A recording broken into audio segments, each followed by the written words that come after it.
হাই friends, আজি মোৰ নতুন ভিডিঅ'টোলৈ আপোনালোক সকলোকে স্বাগতম জনাইছোঁ। আজি ভিডিঅ'টোত ডক্টৰ ভূপেন হাজৰিকা দেৱৰ শিক্ষা জীৱনৰ বিষয়ে আলোচনা কৰিম। আশা কৰিছোঁ ভিডিঅ'টো শেষলৈকে চাব আৰু ভিডিঅ'টো চাই যদি আপোনালোকে ভাল পায় তেনেহ'লে মোৰ চেনেলটো ছাবস্ক্ৰাইব কৰি থ'ব, যাতে আগলৈও মোৰ নতুন তথ্যৰ ভিডিঅ'সমূহ চাই থাকিব পাৰে। আহকচোন ভিডিঅ'টো আৰম্ভ কৰোঁ। ডক্টৰ ভূপেন হাজৰিকাই গুৱাহাটী, ধুবুৰী আৰু তেজপুৰত স্কুলীয়া শিক্ষা গ্ৰহণ কৰিছিল।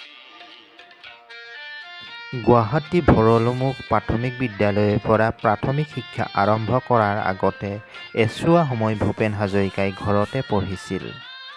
তাৰ পিছত পঢ়ে ধুবুৰী চৰকাৰী হাইস্কুলত। ধুবুৰী প্ৰাইমেৰী স্কুলত ভূপেন হাজৰিকাই এবছৰ পঢ়ে। 1936 চনত দেউতাকে ভূপেন হাজৰিকাক তেজপুৰ গভৰ্ণমেণ্ট হাইস্কুলত ক্লাছ 6ত নাম লগাই দিছিল। পিছত তেজপুৰ চৰকাৰী উচ্চতৰ মাধ্যমিক বিদ্যালয়ৰ পৰা 1940 চনত প্ৰৱেশিকা পৰীক্ষা পাছ কৰে।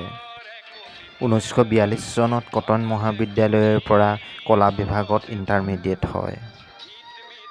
1944 চনত কাশী হিন্দু বিশ্ববিদ্যালয়ৰ পৰা ৰাজনীতি বিজ্ঞানত স্নাতক আৰু 1946 চনত স্নাতকোত্তৰ ডিগ্ৰী লাভ কৰে। ইয়াৰ পিছত 1449 চনত কলম্বিয়া বিশ্ববিদ্যালয়ৰ পৰা বৃত্তি লাভ কৰি তাতেই তেখেতে PhD কৰে। 1952 চনত PhD সম্পূৰ্ণ কৰি ডক্টৰেট উপাধি লাভ কৰে। তেখেতৰ থেচিছৰ বিষয়বস্তু আছিল role of mass communication in India's adult education.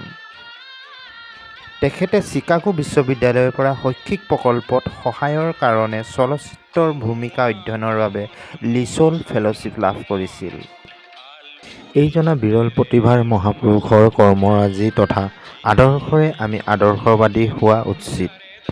সেয়েহে তেখেতৰ বিষয়ে সকলো জনাটো আমাৰ বাবে নিতান্তই প্ৰয়োজনীয়।